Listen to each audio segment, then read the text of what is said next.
Hey everyone, Karen Cecilia here. Welcome to History in Stories.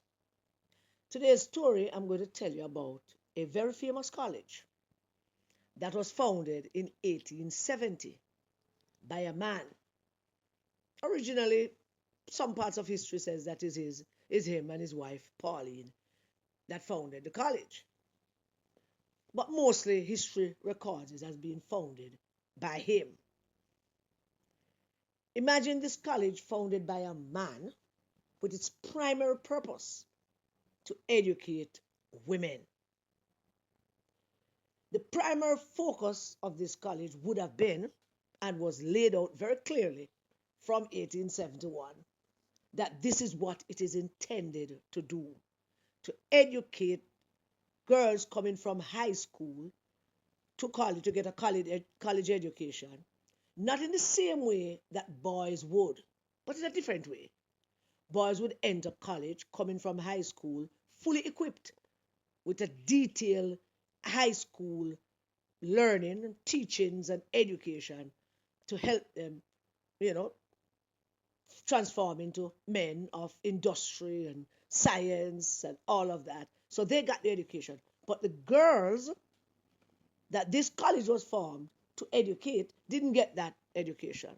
Plus, when they reached this college, their education would not be about science and mathematics and history and arts. No, no, no. This college was formed and founded with a specific purpose as to how women should be educated: domestic education, how to prepare them to be wives, how to prepare them to find husbands and serve those husbands. Can you imagine that? That there was such a college. I mean, the college still exists, but that was its purpose when it was founded. And guess what? A very famous woman attended this college and launched her political career from that college. Hillary Rodham, at the time, entered Wesleyan College in 1965. By the time she graduated in 1969, she launched her political career at Wesley. That's one. But she did so having been chosen to give the first commencement address from a student in the college history. First student, first female to give a student commencement address at graduation. She made history. This was what launched her political career. And this was a college that she attended. And I'm going to tell you that story of this college, who thought that this man who founded this college and thought that it would be a good college for girls. Yeah, let's teach them how to bake and to clean and to iron. Let's teach them how to behave and entertain and do watercolor paintings and stuff like that to make their husbands happy, wealthy, and known, and they will stand behind. I kid you not. That was the purpose.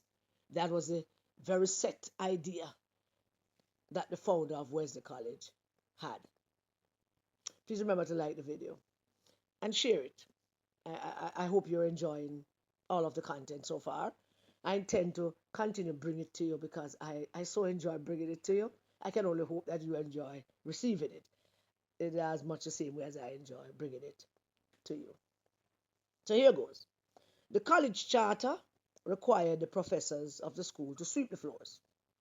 The students spent an hour each morning baking bread and serving meals. The science department sat largely empty. The year was 1879. The painted wooden sign by the road called the institution a university. The daily schedule of the university for its students read like a domestic training manual for maids: clean, sweep the floors, bake, learn how to sit, learn how to hold conversations to back up your husbands, that kind of thing. But one woman, Alice Freeman, arrived in Massachusetts in that autumn. She was 24 years old. She carried a single heavy leather trunk, and inside it was a bachelor's degree from the University of Michigan. Alice was a total badass woman. The founder of Wellesley College was a wealthy lawyer named Henry Fowle Durant, and his wife Pauline. Both of them found it. He had built a massive brick structure by the edge of the lake, and he possessed a very specific vision for women's higher education. Coming out of high school, where they did not even receive the basic education that boys at the time received, because women were taught to be prepared to be wives. Men, the boys were taught to be prepared to be leaders. So he had this very specific vision for women's higher education. He wanted his students to receive Christian instructions. And his idea of Christian instructions was, you get it. He demanded that women remain quiet, part of his Christian education thing. He wanted them to be deferential, part of their Christian education. And he wanted them to be rigorously be prepared for their primary duty as wives. Mr. Durant had a set structure in his mind when he created this great college. His mind told him that this is the way forward. Of course, in the wider academic circle of America, they were all watching this experiment with deep skepticism that it could work. Male physicians, and you all should go read up about this particular male physician from Harvard, Dr. Edward H. Clark. If you have never heard of him, let me tell you who he is. At the time when Wellesley College was doing this, he had recently published a widely read medical treatise called Sex in Education. Yeah. The book claimed, this is what the book says, this is what he wrote, that rigorous academic study is not for women because it would divert their blood, the blood from a woman's reproductive organs, and rendering that blood infertile or mentally fractured. In other words, he was saying if women study geometry, science, space engineering, all kind of that could render them unproductive. They could not be able to have children, which is their primary reason on the earth, according to these gentlemen. They would be mentally unstable. If a woman should say, "Oh, I want to be a NASA engineer," and that would make her not be able to have children, because that kind of study requires rigorous study. The Harvard administrators at that time publicly stated also that the female nervous system could not withstand the physical toll of advanced mathematics or Greek translation or geometry or biology, any form of science. If the girls at Wellesley failed, then the male-dominated universities would use that collapse as a perfect scientific proof that women cannot be taught higher education. Boy, the stakes were high. Well extended far beyond a single campus of just Wellesley. It was all over American campuses. They were waiting with bated breath for this Wellesley experiment to be successful or to fail. I think mostly they wanted it to fail, because if it failed, then they would use it to prove that women should not be allowed to study physics. Henry Durant died in 1881, and he left that institution in an administrative vacuum. So the college was financially unstable and academically directionless. The board of trustees needed someone to manage the school to prevent immediate closure, just somebody to hold it together, go through the motions of administration and keep the thing running to keep the college afloat. They decided and centered their mind on the 26-year-old history instructor who had quietly organized the chaotic library archives in her spare time, Alice Freeman. They offered Alice the presidency of Wesleyan College. And I'm telling you that history made a mockery of them because Alice was about to prove them wrong. The board offered her a salary of $1,000 a year. And this, of course, was much less than what her male university presidents in the same state of Massachusetts earned in that same year. But Alice used a portion of that money to buy textbooks for students who could not afford them. And she accepted the position without grandeur or splendor or ceremony. Alice's new office was a cramped, drafty room situated off the main student corridor. On her first day, she placed a small silver clock on her wooden desk. Then she requested the files for the incoming freshman class and looked at the applications. Alice began reading the entrance exams, and the results were disastrous. The applicants were failing the basic competency sections. And this was not because they lacked intellectual capacity. Their failure was structural. Their local high schools simply did not teach young women Latin, physics, biology, algebra, not even literature at the time. At the same time, the American educational infrastructure operated on a strict dual standards. One standard for the boys, another standard for the girls. When we look at the records from the 1880 Federal Bureau of Education, it shows that the male preparatory schools receive municipal funding explicitly to teach them hard sciences and classical languages, and engineering, languages and engineering that require them, those are the things that would require for them to get university admissions. But the schools attended by girls, the seminaries and girls' schools and other preparatory schools,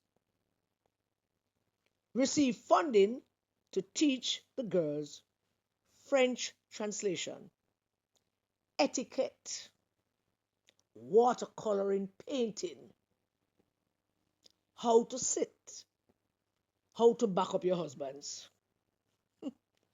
A woman, Alice concluded, could not successfully pass a college entrance examination if the state that they lived in legally forbade them, local public school, from teaching the material on the test, which is why they were failing the test, because they get the money, very small amount of money for the school to teach them specific things, but not the things that would require them to be able to attend university and pursue the same kind of career that the male students wanted to.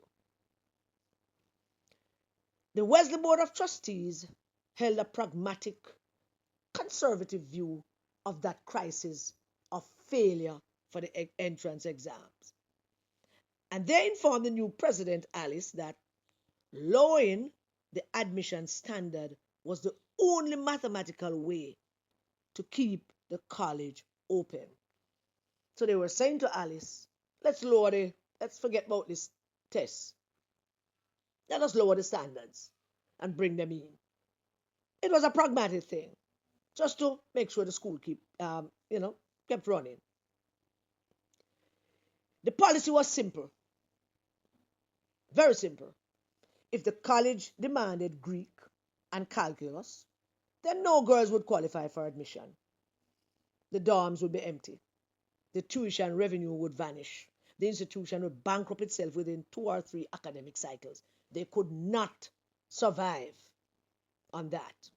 So let's drop it. Let's not ask the girls to do Greek and calculus and geometry. Let's not. Let's ask them to do some other things. That logic by the board of Wellesley College was purely financial. The result was educational starvation.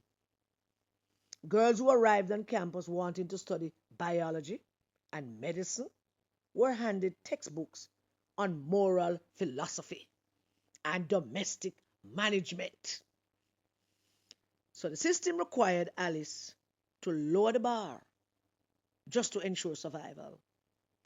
Alice sat in the faculty parlor on one Tuesday afternoon, late November that very year. On her desk, she held a stack of 60 rejected applications tied with a stiff cotton string. She untied the bundle.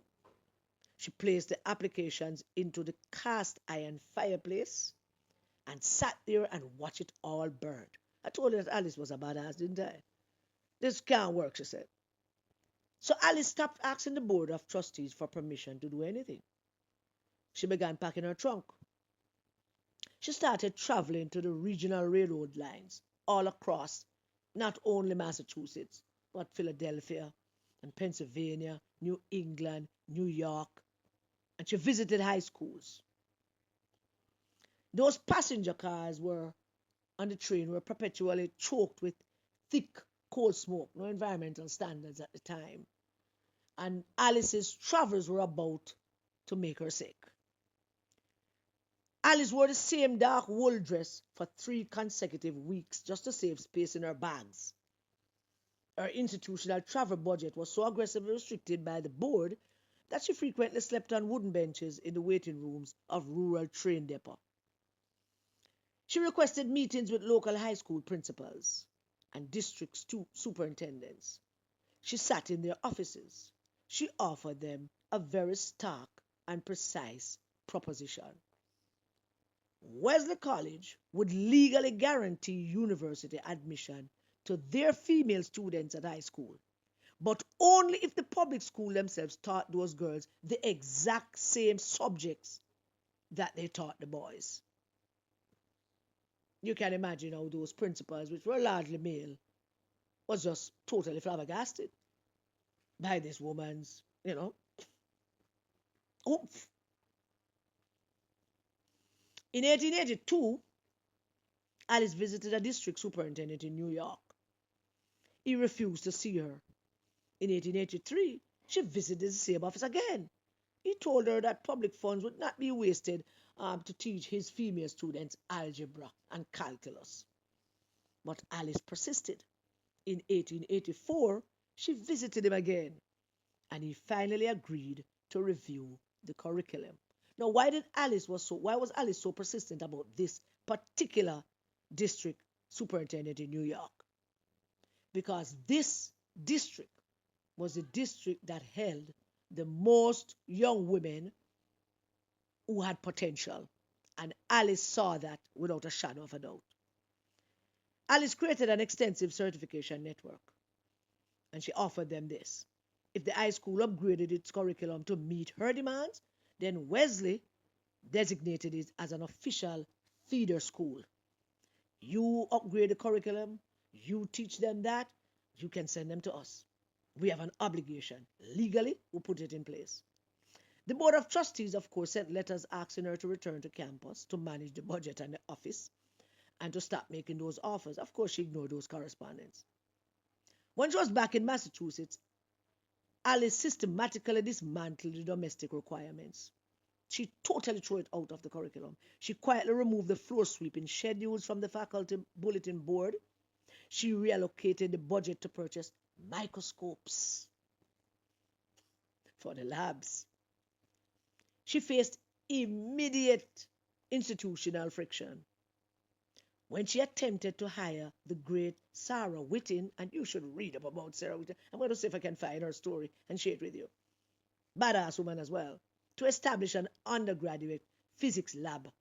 The board questioned the expense. Women did not need to understand science or electricity, they said. But Alice approved the purchase of the specialized equipment anyway. Within 2 years, the Wellesley Physics Lab was the second of its kind in the entire country, trailing only MIT. When faculty positions opened, the traditional thing to do was ask the local pastor, the local minister, the local priest to come and accept those positions. But Alice refused to hire local ministers and pastors and preachers. Instead, she recruited female scholars who held advanced doctorates and high degrees. Of course, this explicitly violated the unspoken academic rule that women should only be permitted to teach introductory courses. But Alice placed women at the head of the physics and political science departments. The travel schedule that Alice had drained her physical reserves. The coal smoke from the trains kind of settled permanently in her lungs. As a result of that, she developed a persistent rattling cough that echoed all over the campus. It appeared that Alice was developing a really bad cold. Her personal physician advised her to stop traveling because he warned her about the risk of contracting tuberculosis. Alice responded to him by buying another ticket to Ohio. Tell her that Alice was badass. Ohio was her next target to bring girls from rural high schools who, through their applications, had expressed enormous interest into science and literature and educational studies. So Alice set out for Ohio. In all, Alice spent 6 years living out of a suitcase. 15 schools agreed to her curriculum changes. She pretty much wrote them and gave it to them. And after 15 schools agreed, then 30, then 50, then 65. By 1887, the entrance requirements at Wellesley precisely matched the entrance requirements at Harvard University. The domestic labor hours were permanently erased from the college charter. The science labs were fully equipped and occupied until midnight most days. She resigned the presidency that same year. She was 32 years old. But the academic standard that she forced into existence became the baseline measurement for every women's college in the United States up to today. The proprietary network that she engineered across the rail lines forced all public high schools to permanently rewrite their municipal curricula for female students. Of course, the original brick building that the doctor built burned to the ground in a massive fire in 1914. Of course, the trustees rebuilt it with stone. Today, the current administration's office reviews thousands of applications every autumn. Wellesley College stands as a monument of female education today. And it's amongst the finest women colleges in the world. The academic requirements are posted now on public digital portal, which means that you can just look at those and apply. The applicants submit their advanced placement scores and chemistry grades from their phones. What a long way Wellesley has traveled. And we owe it all to Alice Freeman. Alice Freeman Palmer. She married, yeah. Can you imagine all those students now making their applications from their phones? Women, young girls with dreams to become scientists and movers and shakers of industry. And of course, I'm imagining that most of them have never baked a loaf of bread in their life. Thank you so much for joining me. I hope you enjoyed this episode. God bless you all. Stay safe, everybody, and keep the children safe.